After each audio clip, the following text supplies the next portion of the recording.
செம்மணி சித்துப்பாத்தி மனித புதகுழி வழக்கு 3ஆம் கட்டம் சிறு இடைவெளிக்கு பிற்பாடு 43ஆம் நாள் அகழ்வுப்பணி இன்று காலை 8 மணிக்கு யாழ் நீதவான் எஸ் லெனின்குமார் அவர்கள் முன்னிலையில் எடுத்துக்கொள்ளப்பட்டது.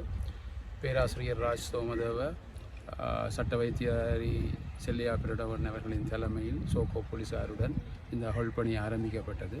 இன்று புதிதாக 4 மனித எச்சங்கள் அடையாளப்படுத்தப்பட்டன.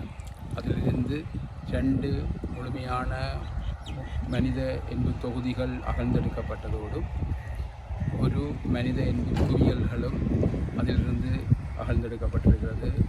ரெகுலேஷன் 39 என்று சொல்லப்படுகிறது. அதே நேரம் உங்களுக்கு தெரியும் 467வது இலக்க மனித எண்பு தொகுதி மழை அங்கியுடன் காணப்பட்டது. இன்று அகழ்ந்தெடுக்கப்பட்டிருக்கிறது. அதிலிருந்து பிற சான்று பொருட்களாக பட்டனும் அதோடு மழை அங்கியோடு காணப்பட்ட பொத்தான் ஒன்றும், சப்பாத்து சொக்ஸ் ஒரு சோடியும் மழை அங்கியும் சான்று பொருளாக எடுக்கப்பட்டிருக்கின்றது. அதே நேரம் இந்த 3ஆம் கட்ட அகழ்வு பணிக்கு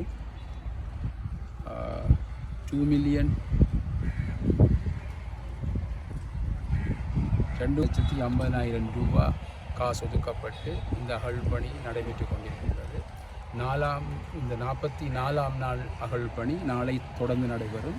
இந்த 3ஆம் கட்ட அகழ்வுப்பணி 56 நாள் நிதி ஒதுக்கீடு செய்யப்பட்டு இது தொடர்ந்து நடைபெற இருக்கிறது. அத்தோடு நாளை திறந்த மன்றில் இந்த வழக்கு அழைக்கப்பட இருக்கின்றது.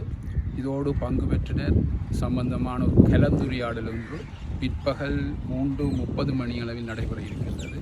இதில் ஆர்வமுள்ள சட்டத்தரணிகளும் பங்கு பெற்றவர்களும் அழைக்கப்பட்டிருக்கின்றார்கள். இந்த அகழ்வுப்பணி நாளை